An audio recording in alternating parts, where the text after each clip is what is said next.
Hello there. You're here tonight with Daniel Mark Fisher on Daniel's Kitchen Experience. I'm a trained barista, wine connoisseur, and apprentice chef. Tonight, I'm going to take you through one of my favourite three-course meals. For our entree today, we're going to be making garlic a la Daniel. Now, garlic a la Daniel, it's a little take-off of your old faithful garlic bread. It takes a piece of bread from your local bakery. I can't believe it's not butter.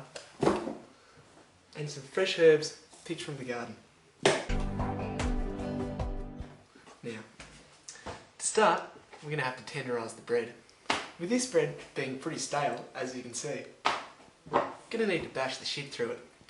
But this could be a lengthy process, which is why Gracie bought me this. So once you've finished tenderising your bread, you're going to need to apply a little bit of butter to it. Do you just want to come have a look at this, Tommy? Come on, don't be shy, don't be shy. See, nicely tenderised. You can see it's totally flattened like a pancake, just how Gracie likes it. Now, apply a bit of butter to the bread. So we've tenderised and buttered our bread, and now we're going to move on to the seasoning. The old faithful mixed herbs, some turmeric, Cajun spice, and ground ginger. Now if you're feeling a little bit frisky, I like to add a little bit of paprika, sea salt, ground nutmeg, and feeling hot, chilli. Gracie doesn't usually like chilli, so I might just keep that one back. After we've finished seasoning our bread, we're going to move on to the cutting of the herbs. We've got some parsley, some leek, and a big fuck off knife. Now, a wise man once told me, it's not the way to use the knife, but the pure size. Which is why Gracie thought it would be good if I used an axe. But this can also be a lengthy process, which is why when Gracie's parents come round for dinner and there's a bit of heat in the kitchen, I like to rely upon the old chainsaw.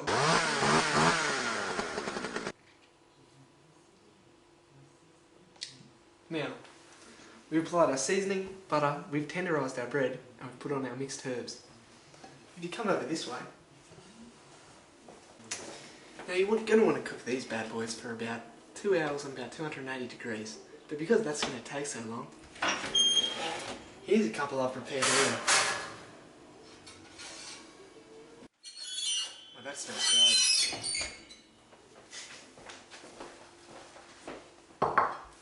Well, this is the end product to garlic a la Daniel.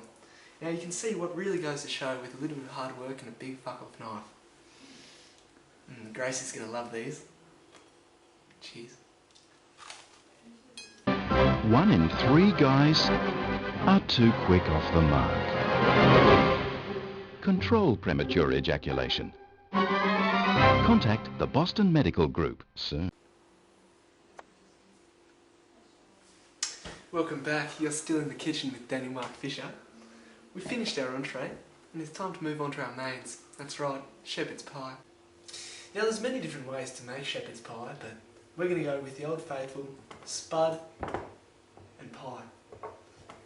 I plucked this potato earlier today out from the backyard, but you could easily pick one up from your local deli or butcher.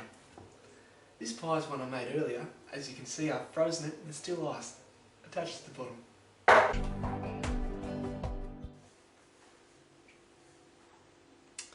We're going to get our potato, put it on top of our pie, and then heat that in the oven, preheated oven, fan fullest, 280 degrees for 4 hours. Don't be shy, come on. Now remember guys, 4 hours on 280 degrees. But the best way to tell if shepherd's pie is done is by looking at the edges to see if they're golden brown.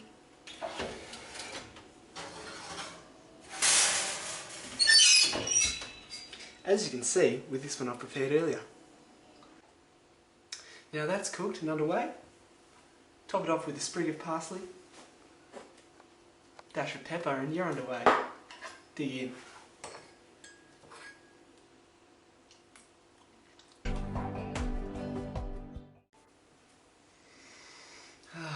Welcome back. Now while I've been gone, I've finished all of my wine.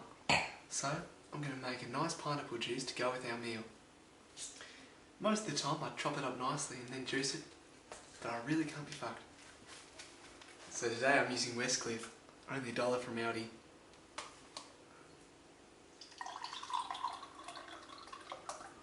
Cheers. Now for our dessert, we're going to be making a pomegranate yogurt souffle. Now when you pick a pomegranate, you need to see if it's in season or not, and the best way to tell is by giving it a good lick.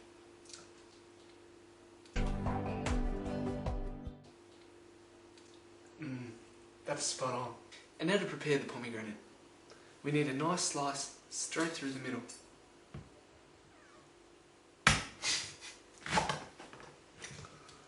Doesn't that look just as great? And then into quarters. And voila! Gracie's favourite. Cheers, guys. Thanks, guys. You've been a great audience. You've been in the kitchen with Daniel and Daniel's cooking experience. Hope you have a great night. I'll wax my chest because I'm the best.